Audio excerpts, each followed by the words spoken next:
नमस्कार दोस्तों, आप लोगों का बहुत बहुत स्वागत है हमारे इस यूट्यूब चैनल पे। तो जैसा कि दोस्तों आप लोगों को पता होगा कि हम बिहार स्टेट पेपर सेकंड जो उच्च माध्यमिक स्तर पे होना है और उच्च माध्यमिक स्तर का जो होना है उसके पाठ्यक्रम में गोदान उपन्यास हमारे लगा हुआ है। 3 उपन्यास हमारे पाठ्यक्रम में लगे हुए हैं। पहला मुंशी प्रेमचंद्र जी का गोदान उपन्यास, दूसरा मैलांचल है लगा हुआ है फणीश्वर नाथ रेणु जी का, और तीसरा त्यागपत्र जैनेन्द्र कुमार जी का उपन्यास है। तो हम तीनों उपन्यासों को पूरे विस्तार के साथ में अध्ययन करेंगे। उसी क्रम में दोस्तों आप लोगों को पता होगा हम गोदान उपन्यास के 3 भागों का अध्ययन कर चुके हैं। आज हम इस वीडियो में अपने चौथा भाग जो गोदान उपन्यास का है उसका अध्ययन करेंगे। फिर आगे इसी तरह मैंने आपको बताया था कि 36 भागों में गोदान उपन्यास को बांटा गया है, तो हम 36 भागों का अध्ययन करेंगे। तो आज हम चौथा भाग पढ़ेंगे गोदान उपन्यास का। आप लोग नए हो चैनल में तो हमारे यूट्यूब चैनल को सब्सक्राइब जरूर कर लीजिएगा, जिससे सभी वीडियो आप लोगों तक समय से सबसे पहले पहुंचते रहें। आप लोगों को पता होगा गोदान उपन्यास हमारे बिहार स्टेट के अलावा यूजीसी नेट जेआरएफ के भी पाठ्यक्रम में लगा हुआ है, तो आप लोगों को जेआरएफ के लिए भी काम आएगा ये, इसलिए इसको पूरे ध्यान से पढ़िए आप इस उपन्यास को। चलिए जो दोस्तों ज़्यादा समय नहीं खराब करते, अपने विषय पर आते सीधे। होरी को रात भर नींद नहीं आई। नीम के पेड़ तले अपनी बांस की खाट पर पड़ा बार बार तारों की ओर देखता था। गाय के लिए एक नांद गाड़नी थी, बैलों से अलग उसकी नांद रहे तो अच्छा। अभी तो रात को बाहर ही रहेगी, लेकिन चौमासे में उसके लिए कोई दूसरी जगह ठीक करनी होगी। बाहर लोग नज़र लगा देते हैं, कभी कभी तो ऐसा टोना टोटका कर देते हैं कि गाय का दूध ही सूख जाता है। थन में हाथ ही नहीं लगाने देती, लात मारती है। नदी नहीं, बाहर बांधना ठीक नहीं, और बाहर नांद भी कौन गाड़ने देगा। कारिंदा साहब नज़र के लिए मुंह फुलाएंगे। छोटी छोटी बात के लिए राय साहब के पास फरियाद ले जाना भी उचित नहीं है, और कारिंदे के सामने मेरी सुनता कौन है। उनसे कुछ कहूँ तो कारिंदा दुश्मन हो जाए। जल में रहकर मगर से बैर करना लड़कपन है, भीतर ही बांधूंगा। आंगन है तो छोटा सा, लेकिन एक मड़ैया डाल देने से काम चल जाएगा। अभी पहला ही बयान है, 5 सेर से कम क्या दूध देगी। शेर भर तो गोबर को ही चाहिए। रुपया दूध देखकर कैसी ललचाती रहती है। रुपया दोस्तों रूपा, जो उसकी छोटी लड़की है होरी की, रूपा, उसको है रुपया कह रहे हैं। तो रुपया दूध देखकर कैसी ललचाती रहती है। अब पिए जितना चाहे, कभी कभी दो चार सेर मालिकों को दे आया करूँगा। कारिंदा साहब की पूजा भी करनी कारिंदा साहब की पूजा भी करनी ही होगी, और भोला के रुपए भी दे देने चाहिए। सगाई के ढकोसले में उसे क्यों डालूं। जो आदमी अपने ऊपर इतना विश्वास करे उससे दगा करना नीचता है। 80 रुपए की गाय मेरे विश्वास पर दे दी, नहीं यहाँ तो कोई 1 पैसे को नहीं पति आता। सन में क्या कुछ न मिलेगा। अगर 25 रुपए भी दे दूं तो भोला को ढांढस हो जाए। धनिया से नाहक बता दिया। चुपके से गाय लेकर बांध देता तो चकरा जाती। लगती पूछने किसकी गाय है, कहाँ से लाए हो। खूब दिख दिख करके तब बताता, लेकिन जब पेट में बात पचे भी कभी 2-4 पैसे ऊपर से आ जाते हैं, उनको भी तो नहीं छिपा सकता। और यह अच्छा भी है, उसे घर की चिंता रहती है। अगर उसे मालूम हो जाए कि उनके उनके पास भी पैसे रहते हैं तो फिर नखरे बघाड़ने लगे। गोबर जरा आलसी है, नहीं तो मैं गऊ की ऐसी सेवा करता कि जैसी चाहिए। आलसी वालसी कुछ नहीं है, इस उम्र में कौन आलसी नहीं होता। मैं भी दादा के सामने मटर गश्ती ही किया करता था। बेचारे पहर रात से कुट्टी काटने लगते, कभी द्वार पर झाड़ू लगाते, कभी खेत में खाद फेंकते। मैं पड़ा सोता रहता था, कभी जगा देते तो मैं बिगड़ जाता और घर छोड़कर भाग जाने की धमकी देता था। लड़के जब अपने माँ बाप के सामने भी जिंदगी का थोड़ा सा सुख न भोगेंगे, तो फिर जब अपने सिर पड़ गई तो क्या भोगेंगे। दादा की मरते ही क्या मैंने घर नहीं संभाल लिया। सारा गांव यही कहता था कि हूरी घर बर्बाद कर देगा, लेकिन सिर पर बोझ पड़ते ही मैंने ऐसा चोला बदला कि लोग देखते रह गए। शोभा और हीरा अलग ही हो गए, नहीं तो आज इस घर की और ही बात होती। 3 हल एक साथ चलते, अब तीनों अलग अलग चलते हैं, बस समय का फेर है। धनिया का क्या दोष था, बेचारी जब से घर में आई कभी तो आराम से न बैठी। डोली से उतरते ही सारा काम सिर पर उठा लिया। अम्मा को पान की तरह फेरती रहती थी। जिसने घर के पीछे अपने को मिटा दिया, देवरानियों से काम करने को कहती थी तो क्या बुरा करती थी, आखिर उसे भी तो कुछ आराम मिलना चाहिए। लेकिन भाग्य में आराम लिखा होता तब तो मिलता। तब देवरों के लिए मरती थी, अब अपने बच्चों के लिए मरती है। वह इतनी सीधी गमखोर निर्छल न होती तो आज शोभा और हीरा जो मूँछों पर ताव देते फिरते हैं कहीं भीख मांगते होते। आदमी कितना स्वार्थी हो जाता है, जिसके लिए लड़े वही जान का दुश्मन हो जाता है। होरी ने फिर पूर्व की ओर देखा, शायद भिनसार हो रहा है। गोबर काहे को जगने लगा। नहीं, कह के तो यही सोया था कि अंधेरे ही चला जाऊंगा, जाकर नांद तो गाड़ दूं, लेकिन नहीं, जब तक गाय द्वार पर न आ जाए नांद गाड़ना ठीक नहीं। कहीं भोला बदल गए या किसी कारण से गाय न दी तो सारा गांव तालियां पीटने लगेगा। चले थे गाय लेने, पट्ठे ने इतनी फुर्ती से नांद गाड़ दी मानो इसी की कसर थी। भोला है तो अपने घर का मालिक, लेकिन जब लड़के सयाने हो गए तो बाप की कौन चलती है। कामता और जंगी अकड़ गए तो क्या भोला अपने मन से गाय मुझे दे देंगे, कभी नहीं। सहसा गोबर चौंककर उठ बैठा और आंखें मलता हुआ बोला, अरे यह तो भोर हो गई, तुमने नांद गाड़ दी दादा। होरी गोबर के सुगठित शरीर और चौड़ी छाती की ओर गर्व से देखकर और अपने मन में यही सोचते हुए कि कहीं इसे गोरस मिलता तो कैसा पट्ठा हो जाता, बोला, नहीं अभी नहीं गाड़ी, सोचा कहीं ना मिले तो नाहक भद्द हो। गोबर ने त्योरी चढ़ाकर कहा, मिलेगी क्यों नहीं, उनके मन में कोई चोर पैठ है, कोई चोर चोर पैठ जाए, चोर पैठे या डाकू, गाय तो उन्हें देनी ही पड़ेगी। गोबर ने और कुछ न कहा, लाठी कंधे पर रखी और चल दिया। होरी उसे जाते देखता हुआ अपना कलेजा ठंडा करता रहा। अब लड़के की सगाई में देर न करनी चाहिए। 17वां लग गया मगर कैसे करे, कहीं पैसे के भी दर्शन हों। जब से तीनों भाइयों में अलगोजा हो गया, घर की साख जाती रही। महतो लड़का देखने आते हैं पर घर की दशा देखकर मुंह फीका करके चले जाते हैं। दो एक राजी भी हुए तो रुपए मांगते हैं, 200-300 लड़की का दाम चुकाए और इतना ही ऊपर से खर्च करे तब जाकर ब्याह हो। कहाँ से आवे इतने रुपए, रास खलिहान में तुल जाती है, खाने भर को भी नहीं बचता, ब्याह कहाँ से हो। और अब तो सोना ब्याहने योग्य हो गई। लड़के का ब्याह ना हुआ ना सही, लड़की का ब्याह ना हुआ तो सारी बिरादरी में हंसी होगी। पहले तो उसी की सगाई करनी है, पीछे देखी जाएगी। एक आदमी ने आकर राम राम किया और पूछा, तुम्हारी कोठी में कुछ बांस होंगे महतो। होरी ने देखा, दमड़ी बसार सामने खड़ा है, नाटा काला, खूब मोटा चौड़ा मुंह, बड़ी बड़ी मूछें, लाल आंखें, कमर में बांस काटने की कटार खोसे हुए। साल में 1-2 बार आकर चिके, कुर्सियां, मूढ़े, टोकरियां आदि बनाने के लिए कुछ बांस काट ले जाता था। होरी प्रसन्न हो गए, मुट्ठी गर्म होने की कुछ आशा बंधी। चौधरी को ले जाकर अपनी तीनों कोठियां दिखाई, मोल भाव की और 25 रुपये सैकड़े में 50 बांसों का बयाना ले लिया। फिर दोनों लौटे। होरी ने उसे चिलम पिलाई, जलपान कराया और तब रहस्यमय भाव से बोला, मेरे बांस कभी 30 रुपये से कम नहीं जाते, लेकिन तुम घर के आदमी हो, तुमसे क्या मोल भाव करता। तुम्हारा वह लड़का जिसकी सगाई हुई थी अभी परदेश से लौटा कि नहीं। चौधरी ने चिलम का दम लगाकर खांसते हुए कहा, उस लौंडे के पीछे तो मर मिटा महतो। जवान बहू घर में बैठी थी और वह बिरादरी की एक दूसरी औरत के साथ परदेश में मौज करने चल दिया। बहू भी दूसरे के साथ निकल गई। बड़ी नाकिस जात है महतो, किसी को नहीं होती।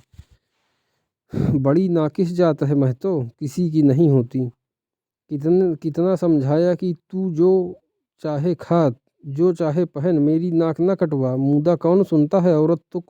औरत को भगवान सब कुछ दे दे, रूप न दे, नहीं तो वह काबू में नहीं रहती। कोठियाँ तो बट गई होंगी। होरी ने आकाश की ओर देखा और मानो उसकी महानता में उड़ता हुआ बोला, सब कुछ बट गए चौधरी। जिनको लड़कों की तरह पाला पोसा वह अब बराबर के हिस्सेदार है, लेकिन भाई का हिस्सा खाने की अपनी नीयत नहीं है। इधर तुमसे रुपए मिलेंगे, उधर दोनों भाइयों को बांट दूंगा। 4 दिन की जिंदगी में क्यों किसी से छल कपट करूं, नहीं तो कह दूं कि 20 रुपये सैकड़े में बेचे हैं, तो उन्हें क्या पता लगेगा। तुम उनसे कहने थोड़े ही जाओगे। तुम्हें तो मैंने बराबर अपना भाई समझा है। व्यवहार में हम भाई के अर्थ का कितना ही दुरुपयोग करें, लेकिन उसकी भावना में जो पवित्रता है वह हमारी कालिमा से कभी मलिन नहीं होती। होरी ने अप्रत्यक्ष रूप से यह प्रस्ताव करके चौधरी के मुंह की ओर देखा कि वह स्वीकार करता है या नहीं।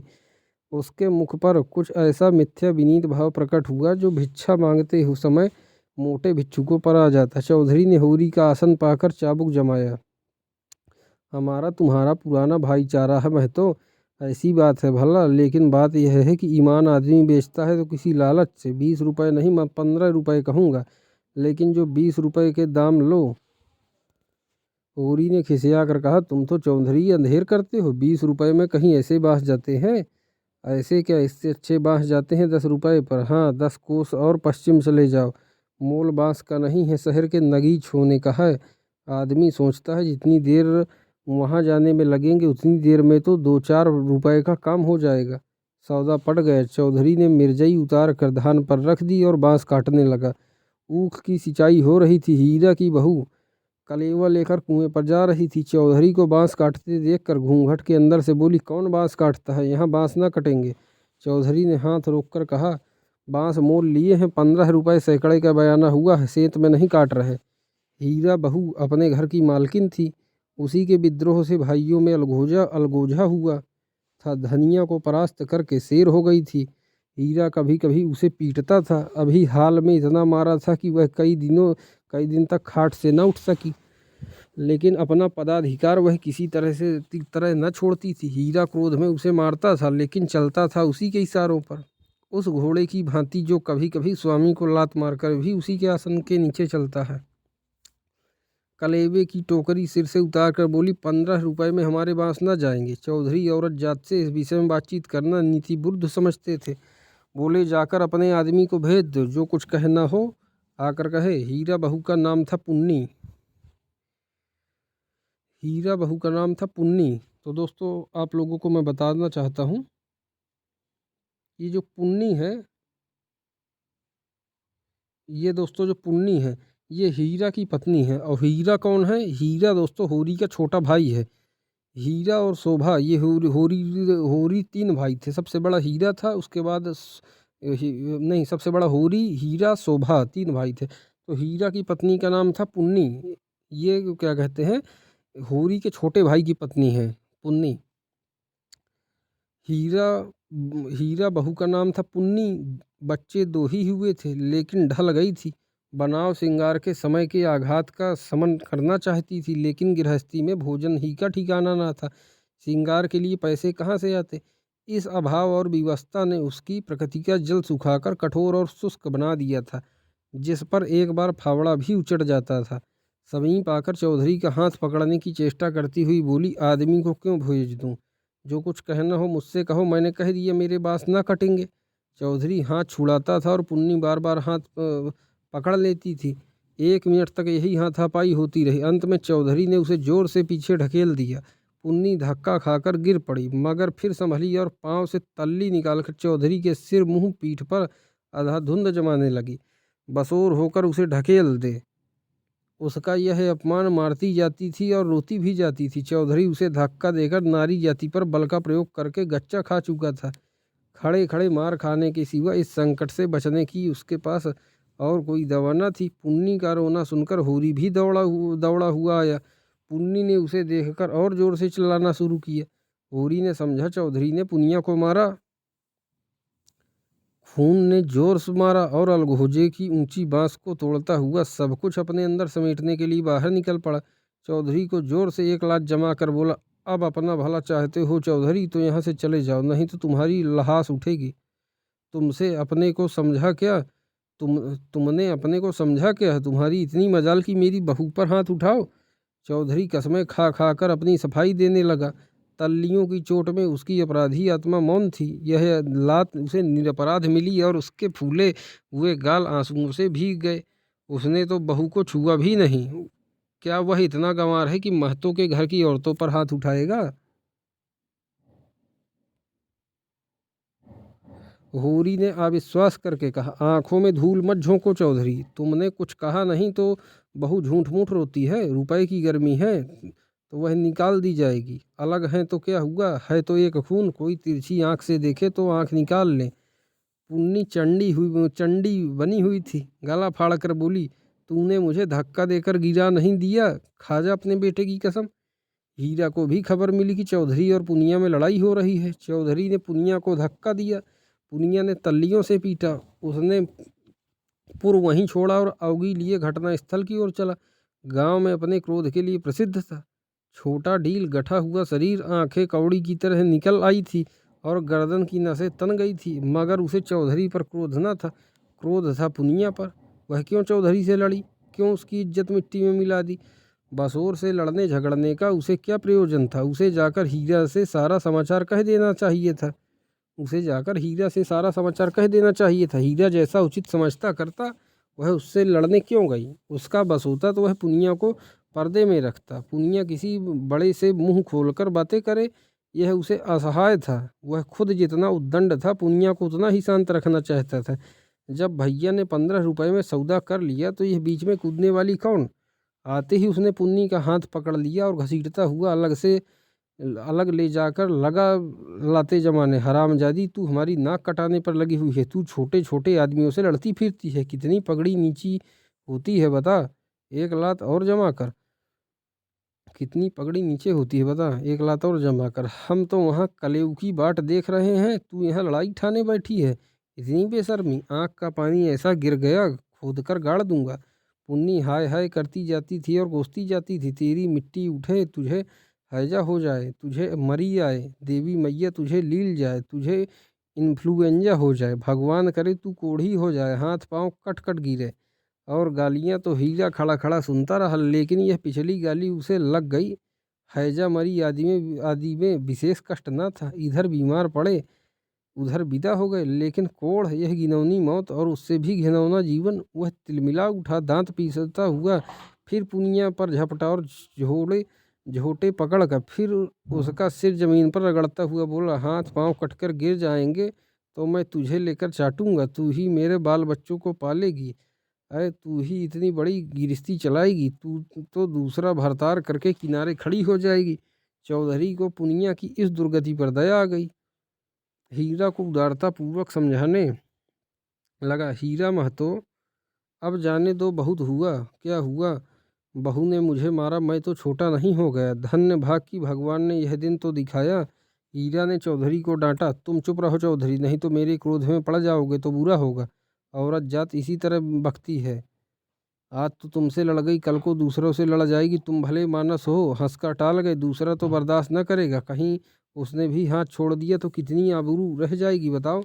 इस ख्याल ने उसके क्रोध को फिर भड़काया। लपका था कि होरी ने दौड़कर पकड़ लिया और उसे पीछे हटाते हुए बोला, अरे हो तो गया, देख तो लिया दुनिया ने कि बड़े बहादुर हो। अब क्या उसे पीस कर पी जाओगे।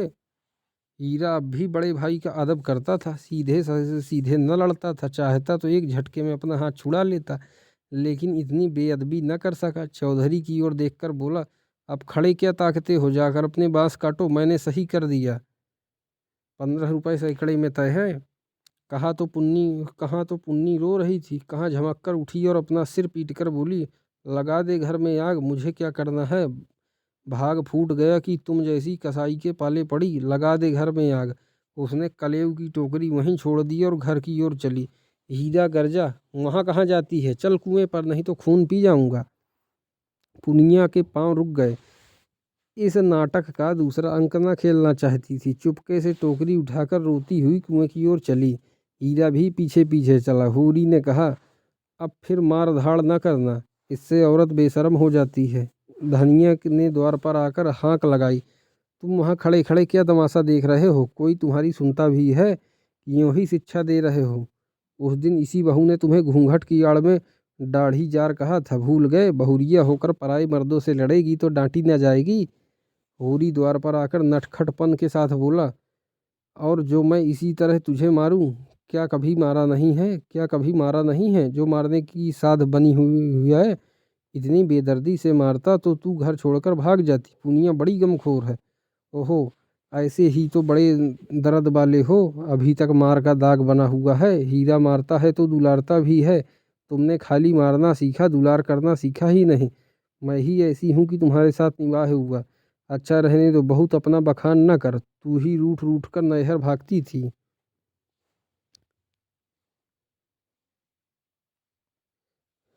जब महीनों खुशामद करता था तब जाकर आती थी। जब अपनी गरज सताती थी तब मनाने जाते थे लाला। मेरे दुलार से नहीं जाते थे। इसी से तो मैं सबसे तेरा बखान करता हूँ। वैवाहिक जीवन के प्रभात में लालसा अपनी गुलाबी मादकता के साथ उदय होती है और हृदय के सारे आकाश को अपने माधुर्य की सुनहरी किरणों से रंजित कर देती है। फिर मध्याह्न का प्रखर ताप आता है, क्षण क्षण पर बगुले उठते हैं और पृथ्वी कांपने लगती है। लालसा का सुनहरा आवरण हट जाता है और वास्तविकता अपने नग्न रूप में सामने आ खड़ी होती है।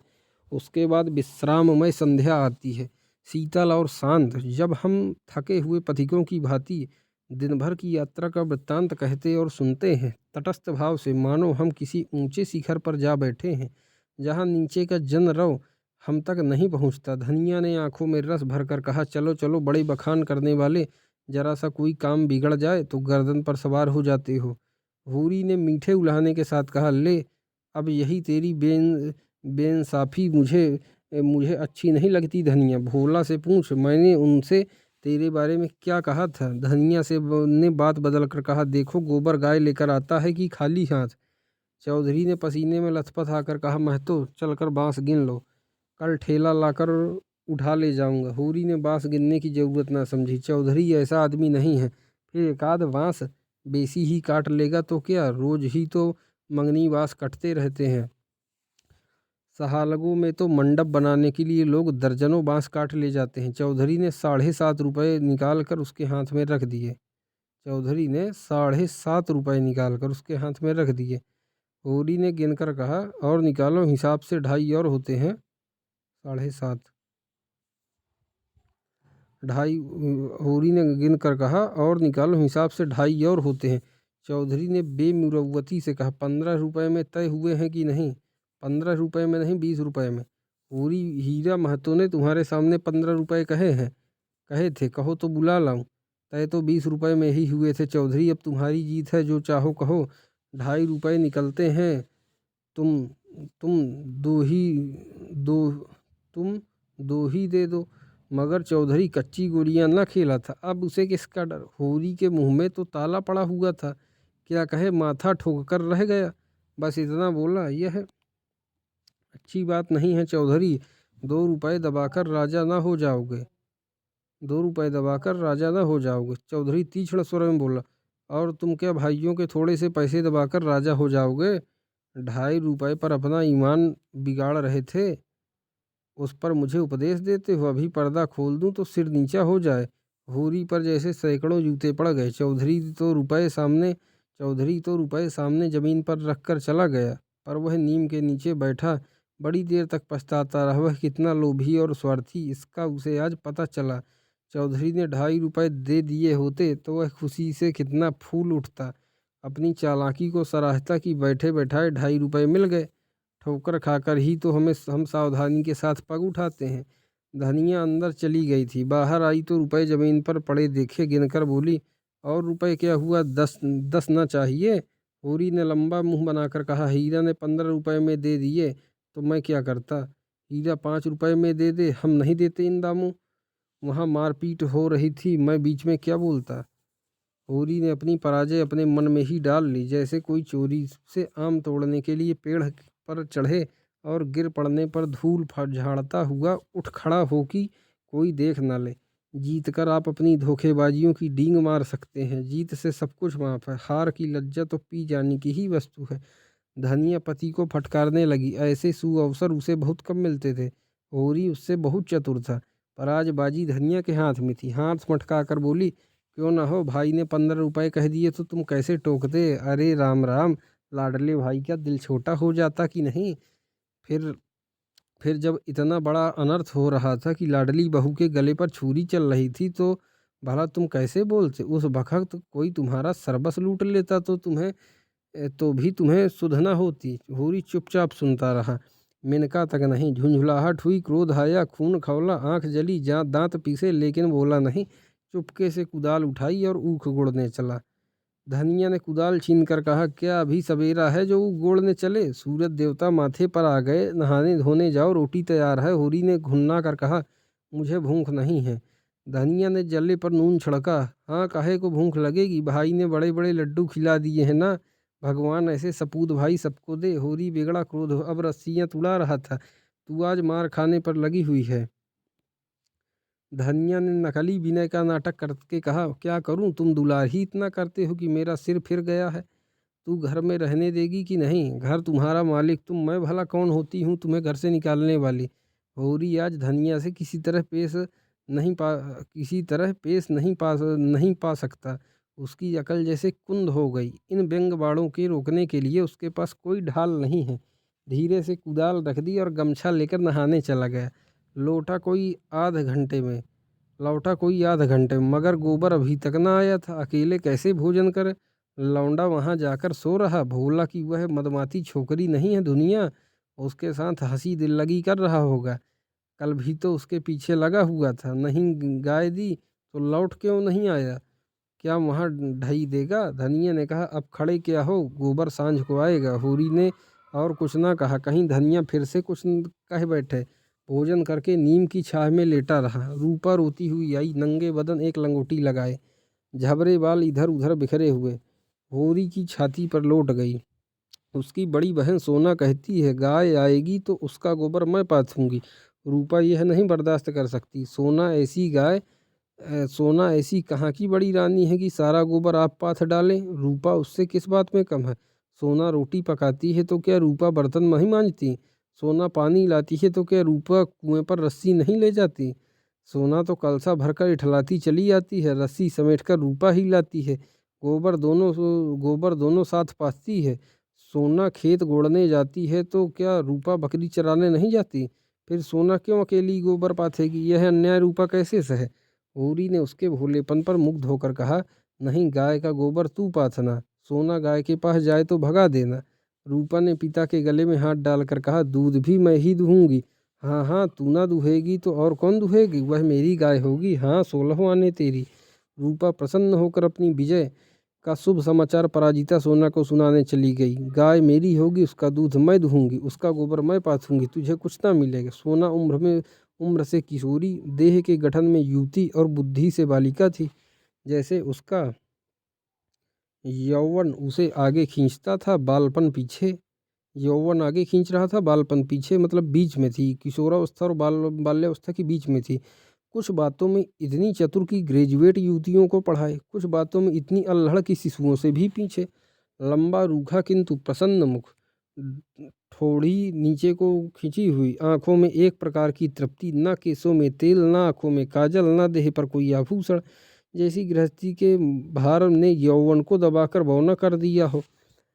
सिर को एक झटका देकर बोली, जा तू गोबर पाथ, जब तू दूध धोकर रखेगी तो मैं पी जाऊंगी। मैं दूध की हांडी ताले में बंद करके रखूंगी, मैं ताला तोड़कर दूध निकाल लाऊंगी। यह कहती हुई वह बाग की तरफ चल दी। आम गदरा गए थे। हवा के झोंकों से एकाध जमीन पर गिर पड़ते थे। लू के मारे चुचके पीले लेकिन बाल वृंद उन्हें टपके समझकर बाग को घेरे रहते थे। रूपा भी बहन के पीछे हो ली। जो काम सोना करे वह रूपा जरूर करेगी। सोना के विवाह की बातचीत हो रही थी, रूपा के विवाह की कोई चर्चा नहीं करता, इसलिए वह स्वयं अपने विवाह के लिए आग्रह करती थी। उसका दूल्हा कैसा होगा, क्या क्या लाएगा, उसे कैसे रखेगा, उसे क्या खिलाएगा, क्या पहनाएगा, इसका वह बड़ा विशद वर्णन करती, जिसे सुनकर कदाचित कोई बालक उससे विवाह करने पर राजी न होता। सांझ हो रही थी। होरी ऐसा अलसाया कि वो गोड़ने न जा सका। बैलों को नान में लगाया, सानी खली दी, एक चिलम भर कर पीने लगा। इस फसल में सब कुछ खलिहान में तौल देने पर भी अभी उस पर कोई 300 कर्ज था, जिस पर कोई 100 रुपये सूद के बढ़ते जाते थे। मंगरू साह से आज 5 साल हुए बैल के लिए 60 रुपये लिए थे।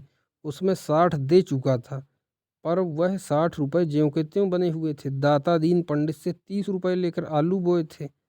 दाता दीन पंडित से, देखते जाइए दोस्तों, मंगरू साह से आज 5 साल हुए बैल के लिए 60 रुपये लिए थे।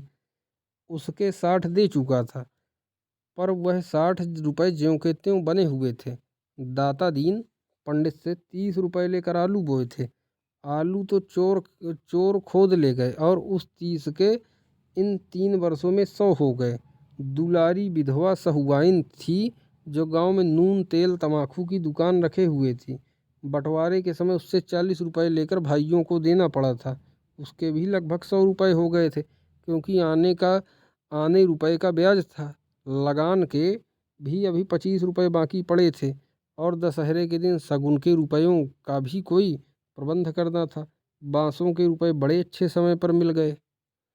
शगुन की समस्या हल हो जाएगी, लेकिन कौन जाने, यहाँ तो एक धेला भी हाथ में आ जाए तो गांव में शोर मच जाता है और लेनदार चारों तरफ से नोचने लगते हैं। ये 5 रुपये तो वह शगुन में देगा, चाहे कुछ हो जाए। मगर अभी जिंदगी के 2 बड़े बड़े काम सिर पर सवार थे, गोबर और सोना का विवाह। बहुत हाथ बांधने पर भी 300 से कम खर्च न होंगे। ये 300 किसके घर से आएंगे? कितना चाहता है कि किसी से 1 पैसा कर्ज ना ले।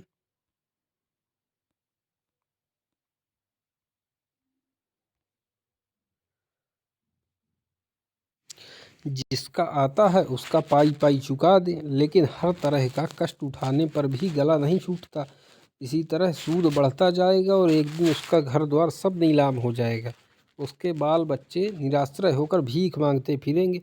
होरी जब काम धंधों से छुट्टी पाकर चिलम पीलने लगता था तो यह चिंता एक काली दीवार की भांति चारों ओर से घेर लेती थी, जिसमें से निकलने की उसे कोई गली न सूझती थी। अगर संतोष था तो यही कि यह विपत्ति अकेले उसी के सिर न थी। प्रायः सभी किसानों का यही हाल था। अधिकांश की दशा तो इससे भी बदतर थी। शोभा और हीरा तो उससे अलग हुए अभी कुल 3 साल हुए थे, मगर दोनों पर 400 का बोझ लद गया। झींगुर 2 हल की खेती करता था, उस पर 1,000 से कुछ बेसी ही देना है। जियावन महतो के घर भिखारी भीख भी नहीं पाता, लेकिन कर्जे का कोई ठिकाना नहीं। यहाँ कौन बचा है?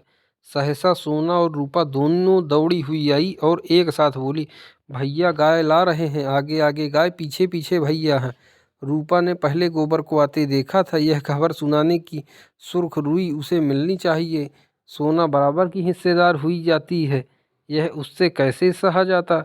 उसने आगे बढ़कर कहा, पहले मैंने देखा था तभी दौड़ी। बहन ने तो पीछे से देखा। सोना इस दावे को स्वीकार न कर सकी, बोली, तूने भैया को कहाँ पहचाना? तू तो कहती थी कोई गाय भागी आ रही है। मैंने ही कहा भैया है। दोनों फिर बाग की तरफ दौड़ी गाय का स्वागत करने के लिए।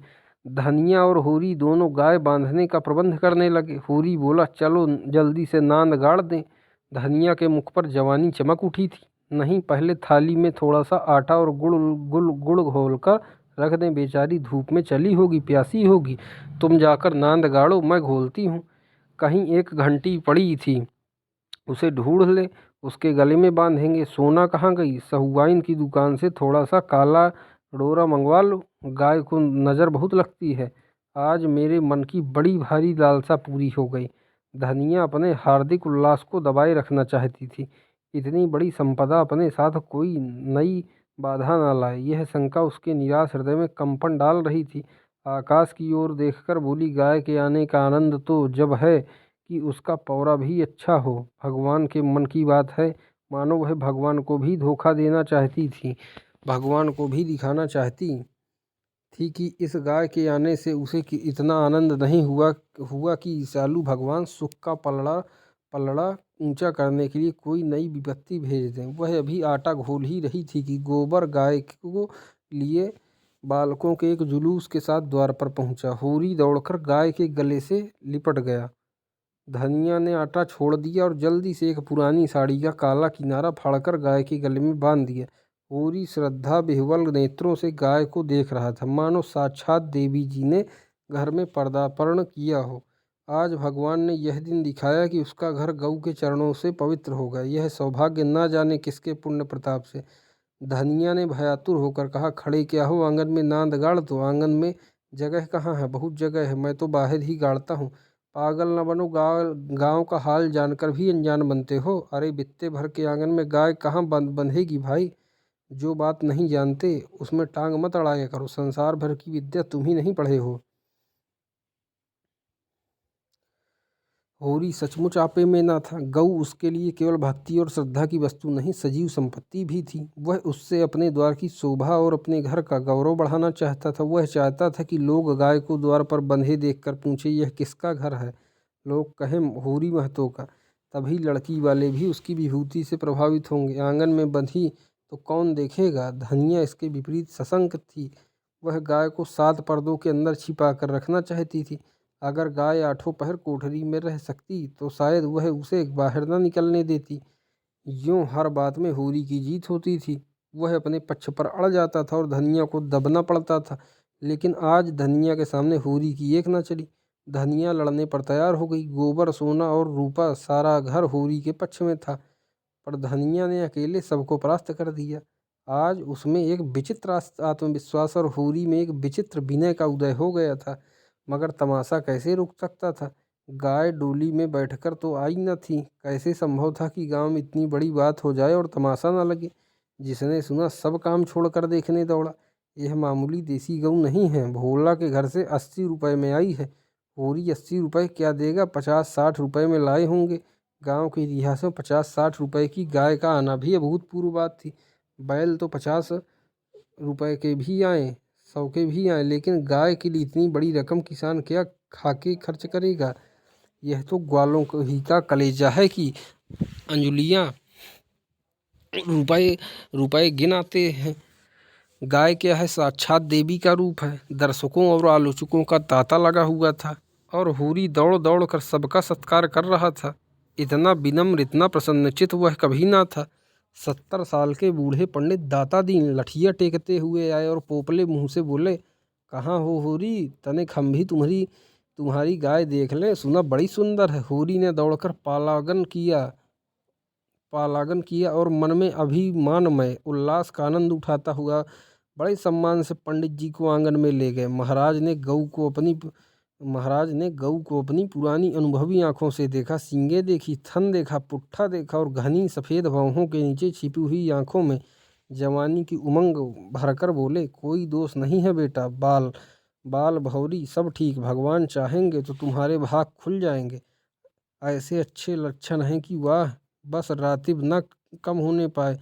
एक एक बाछा 100-100 का होगा। होरी के आनंद के सागर में डुबकियां खाते हुए कहा, सब आपका आशीर्वाद है दादा। दाता दीन ने सुरती की पीक थूकते हुए कहा, मेरा आशीर्वाद नहीं है बेटा, भगवान की दया है।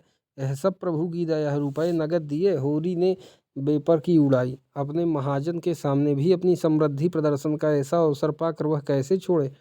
टके की नई टोपी सिर पर रखकर जब हम अकड़ने लगते हैं, जरा देर के लिए किसी सवारी पर बैठकर जब हम आकाश में उड़ने लगते हैं, तो इतनी बड़ी विभूति पाकर क्यों ना उसका दिमाग आसमान पर चढ़े। भोला ऐसा भला मानस नहीं है महाराज। नगद गिनाए पूरे चौकस।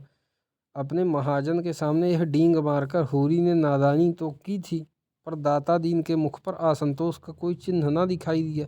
इस कथन में कितना सत्य है, यह उनकी बूझी आंखों से छिपा न रह सका, जिनमें ज्योति की जगह अनुभव छिपा बैठा था। प्रसन्न होकर बोले, कोई हरज नहीं बेटा, कोई हरज नहीं। भगवान सब कल्याण करेंगे। 5 सेर दूध है इसमें, बच्चे के लिए छोड़कर। धनिया ने तुरंत टोकारे, नहीं महाराज, इतना दूध कहाँ, बुढ़िया तो हो गई है, फिर यहाँ रातिब कहाँ धरा है। दाता दीन ने मर्म भरी आंखों से देखकर उसकी सतर्कता को स्वीकार किया, मानो कह रहे हों, गृहिणी का यही धर्म है, सीटना मर्दों का काम है, उन्हें सीटने दो।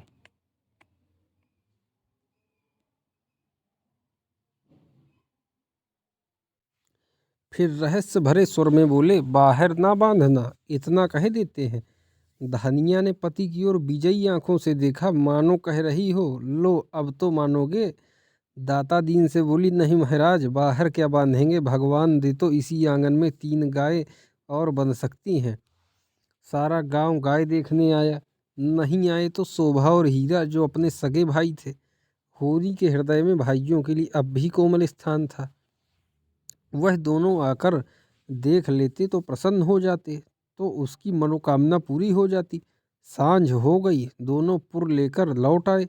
इसी द्वार से निकले, पर पूछा कुछ नहीं। होरी ने डरते डरते धनिया से कहा, ना शोभा आया ना हीरा, सुना न होगा।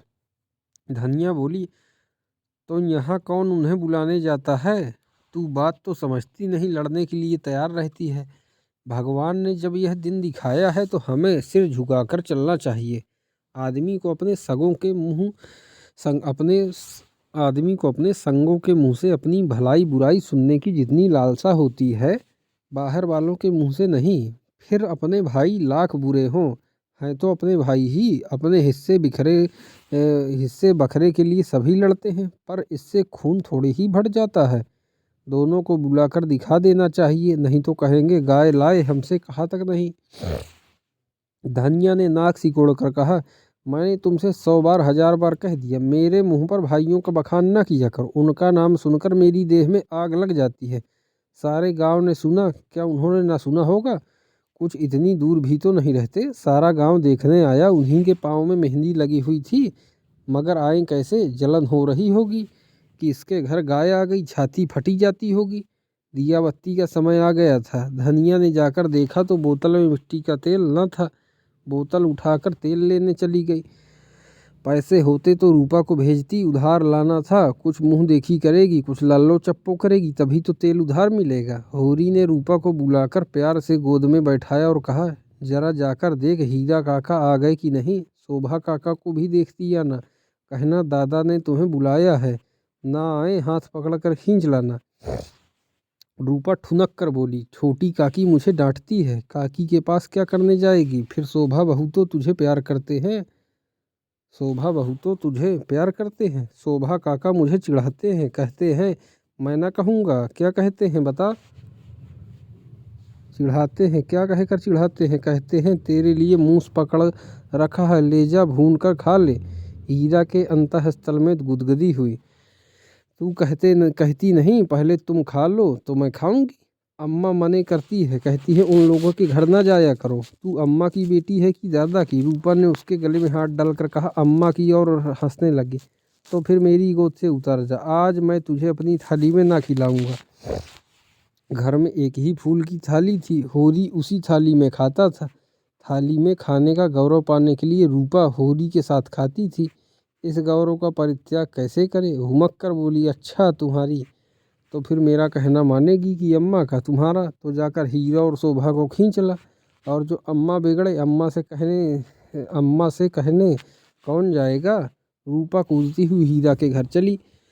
द्वेष का मायाजाल बड़ी बड़ी मछलियों को ही फंसाता है। छोटी मछलियां या तो उसमें फंसती ही नहीं, या तुरंत निकल जाती हैं। उनके लिए वह घातक जाल कीड़ा की वस्तु है, भय की नहीं। भाइयों से होरी की बोलचाल बंद थी, पर रूपा दोनों घरों में आती जाती थी। बच्चों से क्या बैर, लेकिन रूपा घर से निकली ही थी कि धनिया तेल लिए मिल गई।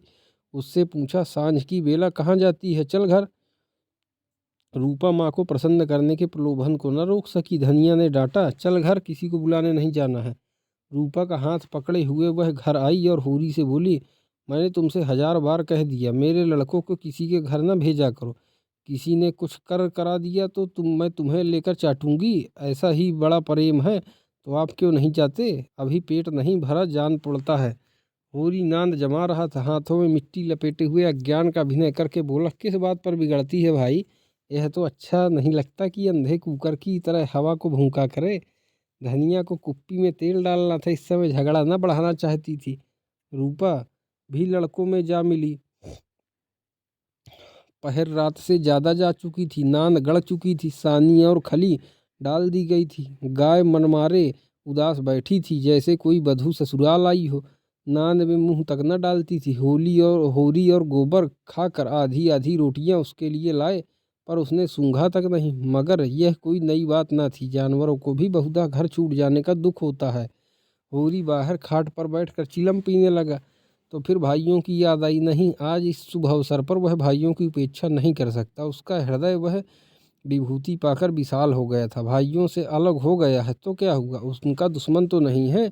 यही गाय 3 साल पहले आई होती तो सभी का उस पर बराबर अधिकार होता, और कल को यही गाय दूध देने लगेगी तो क्या वह भाइयों के घर दूध न भेजेगा या दही न भेजेगा? ऐसा तो उसका धर्म नहीं है। भाई उसका बुरा चेते, वह क्यों उनका बुरा चेते? अपनी अपनी करनी तो अपने अपने साथ है। उसने नारियल खाट के पाए से लगाकर रख दिया और हीरा के घर की ओर चला। शोभा का घर भी उधर ही था। दोनों अपने अपने द्वार पर लेटे हुए थे। काफ़ी अंधेरा था। होरी पर उनमें से किसी की निगाह नहीं पड़ी। दोनों में कुछ बातें हो रही थी। होरी ठिठक गया और उनकी बातें सुनने लगा। ऐसा आदमी कहाँ है जो अपनी चर्चा सुनकर टल जाए। हीरा ने कहा, जब तक एक में थे एक बकरी भी नहीं ली, अब पछाई गाय ली जाती है। भाई का हक मारकर किसी को फलते फूलते नहीं देखा। शोभा बोला, यह तुम अन्याय कर रहे हो हीरा। भैया ने एक एक पैसा का हिसाब दे दिया था। यह मैं कभी न मानूंगा कि उन्होंने पहले की कमाई छिपा रखी थी। तुम मानो मानो चाहे न मानो, यह पहले की कमाई तुम मानो चाहे न मानो, है यह पहले की कमाई। किसी पर झूठा इल्ज़ाम न लगाना चाहिए। अच्छा, तो यह रुपए कहाँ से आ गए? कहाँ से हुन बरस पड़ा? उतने ही खेत तो हमारे पास भी हैं, उतनी ही उपज हमारी भी है। फिर क्यों हमारे पास कफन को कौड़ी नहीं और उनके घर नई गाय आती है? उधार लाए होंगे। भोला उधार देने वाला आदमी नहीं है। कुछ भी हो, गाय है बड़ी सुंदर। गोबर लिए जाता था तो मैंने रास्ते में देखा है। बेईमानी का धन जैसे आता है वैसे ही जाता है। भगवान चाहेंगे तो बहुत दिन गाय घर में न रह सकेगी। होरी से और न सुना गया। वह बीती बातों को विसार कर अपने हृदय में स्नेह और सौहार्द भरे भाइयों के पास आया था। इस आघात ने जैसे उसके हृदय में छेद कर दिया और वह रस भाव उसमें किसी तरह नहीं टिक रहा था। लत्ते और चिथड़े ठूस कर अब उस प्रवाह को नहीं रोक सकता। जी में एक उबाल आया कि इसी क्षण इस आक्षेप का जवाब दे, लेकिन बात बढ़ जाने के भय से चुप रह गया। अगर उसकी नीयत साफ है तो कोई कुछ नहीं कर सकता। भगवान के सामने वह निर्दोष है, दूसरों की उसे परवाह नहीं। उल्टे पांव लौट गए और वह जला हुआ तंबाकू पीने लगा।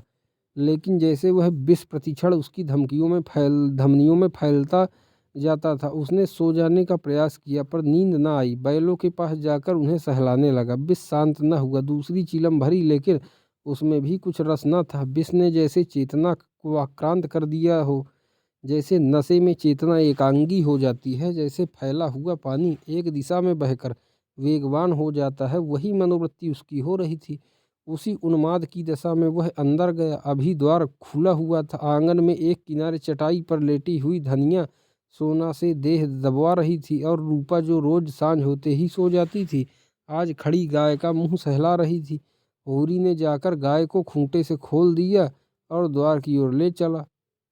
वह इसी वक्त गाय को भोला के घर पहुंचाने का दृढ़ निश्चय कर चुका था। इतना बड़ा कलंक सिर पर लेकर वह अब गाय को घर में नहीं रख सकता, किसी तरह नहीं। धनिया ने पूछा, कहाँ लिए जाते हो रात को?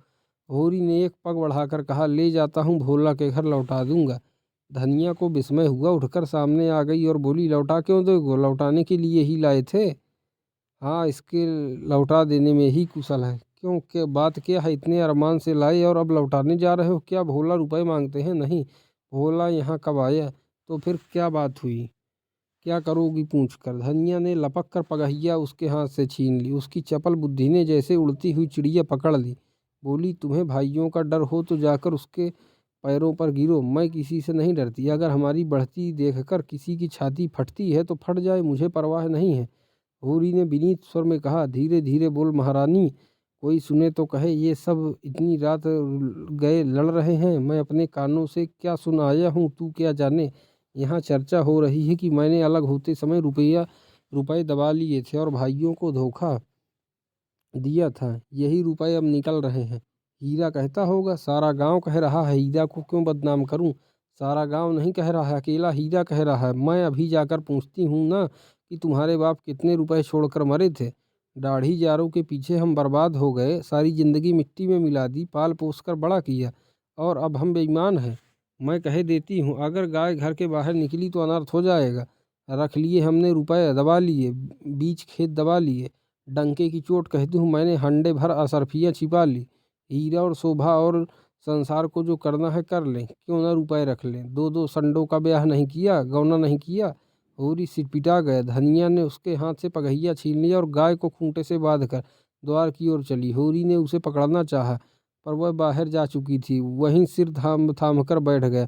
बाहर उसे पकड़ने की चेष्टा करके वह कोई नाटक नहीं दिखाना चाहता था। धनिया ने के क्रोध को खूब जानता था। बिगड़ती है तो चंडी बन जाती है, मारो काटो सुनेगी नहीं। लेकिन हीरा भी तो एक ही गुस्सेवर है। कहीं हाथ चला दे तो परले हो जाए। नहीं, हीरा इतना मूर्ख नहीं है। मैंने कहाँ से कहाँ यह आग लगा दी।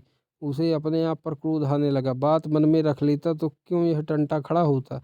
सहसा धनिया का कर्कश स्वर कान में आया। हीरा की गरज भी सुन पड़ी। फिर पुन्नी की पैनी पीक भी कानों में चुभी। सहसा उसे गोबर की याद आई। बाहर लपक कर उसकी खाट देखी। गोबर वहां न था। गजब हो गए, गोबर भी वहां पहुंच गए। अब कुशल नहीं, उसका नया खून है, ना जाने क्या कर बैठे। लेकिन होरी वहां कैसे जाए। हीरा कहेगा आप बोलते नहीं, जाकर इस डायन को लड़ने के लिए भेज दिए। कोलाहल प्रतिक्षण प्रचंड होता जाता था। सारे गांव में जाग पड़ गई। मालूम होता था कहीं आग लग गई है और लोग खाट में उठ उठ बुझाने दौड़े जा रहे हैं। इतनी देर तक तो वह जब्त किए बैठा रहा, फिर न रह गया। धनिया पर क्रोध आया। वह क्यों चढ़कर लड़ने गई। अपने घर में आदमी ना जाने क्या कहता है। जब तक कोई मुंह पर बात ना कहे, यही समझना चाहिए कि उसने कुछ नहीं कहा। होरी की कृषक प्रकृति झगड़े से भागती थी। चार बातें सुनकर गम खा जाना, इससे कहीं अच्छा है कि आपस में तनाजा हो। कहीं मारपीट हो जाए तो थाना पुलिस हो, बंधे बंधे फिरो, सबकी चिरौरी करो, अदालत की धूल फांको, खेती बाड़ी जहन्नुम में मिल जाए। उसका हीरा पर तो कोई बस ना था, मगर धनिया को तो वह जबरदस्ती खींच ला सकता है। बहुत होगा गालियां दे लेगी, एक दो दिन रूठी रहेगी, थाना पुलिस की नौबत तो ना आएगी। जाकर हीरा के द्वार पर सबसे दूर दीवार की आड़ में खड़ा हो गया। एक सेनापति की भांति मैदान में आने के पहले परिस्थिति को अच्छी तरह समझ लेना चाहता था। अगर अपनी जीत हो रही है तो बोलने की कोई ज़रूरत नहीं, हार हो रही है तो तुरंत कूद पड़ेगा। देखा तो वहाँ 50 आदमी जमा हो गए। पंडित दाता दीन, लाला पटेश्वरी, दोनों ठाकुर जो गांव के कर्ता धर्ता थे, सभी पहुँचे हुए हैं। धनिया का पल्ला हल्का हल्का हो रहा था। उसकी उग्रता जनमत को उसके विरुद्ध किए देती थी। वह रणनीति में कुशल न थी, क्रोध में ऐसी जली कटी सुना रही थी कि लोगों की सहानुभूति उससे दूर होती जाती थी। वह गरज रही थी, तू हमें देखकर क्यों जलता है, हमें देखकर क्यों तेरी छाती फटती है। पाल पोसकर जवान कर दिए, यह इसका इनाम है। हमने न पाला होता तो आज कहीं भीख मांगते होते, रूख की छाह भी न मिलती। होरी को ये शब्द जरूरत से ज़्यादा कठोर जान पड़े। भाइयों का पालना पोसना तो उसका धर्म था, उनके हिस्से की जायदाद तो उसके हाथ में थी, कैसे न पालता पोसता, दुनिया में कहीं मुंह दिखाने लायक रहता। हीरा ने जवाब दिया, हम किसी का कुछ नहीं जानते। तेरे घर में कुत्तों की तरह एक टुकड़ा खाते थे और दिन भर काम करते थे। जाना ही नहीं कि लड़कपन और जवानी कैसी होती है। दिन दिन भर सूखा गोबर बीना करते थे, उस पर भी तू बिना 10 गाली दिए रोटी न देती थी। तेरी जैसी राक्षसिन के हाथ में पड़कर जिंदगी तलख हो गई। धनिया और भी तेज हुई, जबान संभाल नहीं तो जीभ खींच लूंगी। राक्षसिन तेरी औरत होगी, तू है किस फेर में मुंडी काटे, टुकड़े घोर नमक हराम। दाता दीन ने टोका, इतना कटु वचन क्यों कहती है धनिया। नारी का धर्म है कि गम खाए, वह तो उजड्डा है, क्यों उसके मुंह लगती है। लाला पटेश्वरी पटवारी ने उसका समर्थन किया। लाला पटेश्वरी पटवारी ने उसका समर्थन किया। बात का जवाब बात है, गाली नहीं। तूने लड़कपन में उसे पाला पोसा, लेकिन यह क्यों भूल जाती है कि उसकी जायदाद तेरे हाथ में थी। धनिया ने समझा, सबके सब मुझे मिलकर मुझे नीचा दिखाना चाहते हैं। चौमुख लड़ाई लड़ने के लिए तैयार हो गए। अच्छा रहने दो लाला, मैं सबको पहचानती हूँ। इस गांव में रहते 20 साल हो गए, एक एक की नस नस पहचानती हूँ। मैं गाली दे रही हूँ, वह फूल बरसा रहा है क्यों। दुलारी सहुआइन ने आग पर घी डाला। वाकई बड़ी गाली दराज औरत है भाई, मर्द के मुंह लगती है। होरी ही ऐसा मर्द है कि इसका निवाह होता है, दूसरा मर्द होता तो एक दिन ना पड़ती। अगर हीरा इस समय जरा नरम हो जाता तो उसकी जीत हो जाती, लेकिन ये गालियां सुनकर आपे से बाहर हो गया। औरों को अपने पक्ष में देखकर वह कुछ शेर हो रहा था। गला फाड़कर बोला, चली जा मेरे द्वार से, नहीं तो जूतों से बात करूंगा, झोटा पकड़कर उखाड़ लूंगा। गाली देती है डाइन, बेटे का घमंड हो गया है। खून पासा पलट गया। होरी का खून खौल उठा, बारूद में जैसे चिंगारी पड़ गई हो। आगे आकर बोला, अच्छा बस अब चुप हो जाओ हीरा, अब नहीं सुना जाता। मैं इस औरत को क्या कहूँ, जब मेरी पीठ में धूल लगती है तो इसी के कारण, ना जाने क्यों इससे चुप नहीं रहा जाता। चारों ओर से हीरा पर बौछार पड़ने लगी। दाता दीन ने निर्लज्ज कहा, पटेश्वरी ने गुंडा बनाया हीरा को। झिंगुरी सिंह ने शैतान की उपाधि दी। दुलारी सहुआइन ने कपूत कहा। एक उद्दंड शब्द ने धनिया का पल्ला हल्का कर दिया था, दूसरे उग्र शब्द ने हीरा को गच्चे में डाल दिया। उस पर होरी के संयत वाक्य ने रही सही कसर भी पूरी कर दी। हीरा संभल गया, सारा गांव उसके विरुद्ध हो गया। अब चुप रहने में ही उसकी कुशल है, क्रोध के नशे में भी इतना होश उसे बाकी था। धनिया का कलेजा दूना हो गया। होरी से बोली, सुन लो कान खोल के, भाइयों के लिए मरते मरते मरते रहते हो। ये भाई हैं, ऐसे भाई का मुंह ना देखे, यह मुझे जूतों से मारेगा। खिला पिला। होरी ने डांटा, फिर क्यों बकबक करने लगती है तू, घर क्यों क्यों नहीं जाती। धनिया जमीन पर बैठ गई और आर्त स्वर में बोली, अब तो इसके जूते खा के जाऊंगी, जरा इसकी मर्दुमी देख लूं। कहाँ है गोबर, अब किस दिन काम आएगा। तू देख रहा है बेटा, तेरी माँ को जूते मारे जा रहे हैं। यूं विलाप करके उसने अपने क्रोध के साथ होरी के क्रोध को भी क्रियाशील बना डाला। आग को फूंक फूंक कर उसमें ज्वाला पैदा कर दी। हीरा पराजित सा पीछे हट गया। पुन्नी उसका हाथ पकड़कर घर की ओर खींच रही थी। सहसा धनिया ने सिंगानी की भांति झपट कर हीरा को इतने जोर से धक्का दिया कि वह धम से गिर पड़ा और बोली, कहाँ जाता है, जूते मार, मार जूते, देखूं तेरी मर्दुमी। होरी ने दौड़कर उसका हाथ पकड़ लिया और घसीटता हुआ घर ले चला। तो ये दोस्तों हमारा जो गोदान उपन्यास था, गोदान उपन्यास का चौथा भाग था। अब अगले वीडियो में हम दोस्तों पांचवा भाग पढ़ेंगे गोदान उपन्यास का। तो तब तक के लिए दोस्तों आप लोग इस चैनल में जुड़े रहिए, वीडियो को देखते रहिए। और हमने जैसा कि कहा कि हम बिहार एस्टेट का पेपर 1 और पेपर 2 माध्यमिक और उच्च माध्यमिक स्तर दोनों, पेपर 1 और पेपर 2 दोनों का पूरा पाठ्यक्रम करवाएंगे इस यूट्यूब चैनल में और निःशुल्क करवाएंगे। तो आप लोग इस चैनल में अगर नए हैं तो सब्सक्राइब कर लीजिए और ज़्यादा से ज़्यादा लोगों तक पहुंचाइए, जिससे सभी लोगों को इसका लाभ मिल सके। तो ज़्यादा समय नहीं बर्बाद करते दोस्तों, अब अगले वीडियो में मिलते हैं गोदान उपन्यास का 5वां भाग में। तब तक के लिए धन्यवाद दोस्तों, बने रहिए चैनल में और देखते रहिए वीडियो, अपनी पढ़ाई जारी रखिए। धन्यवाद दोस्तों।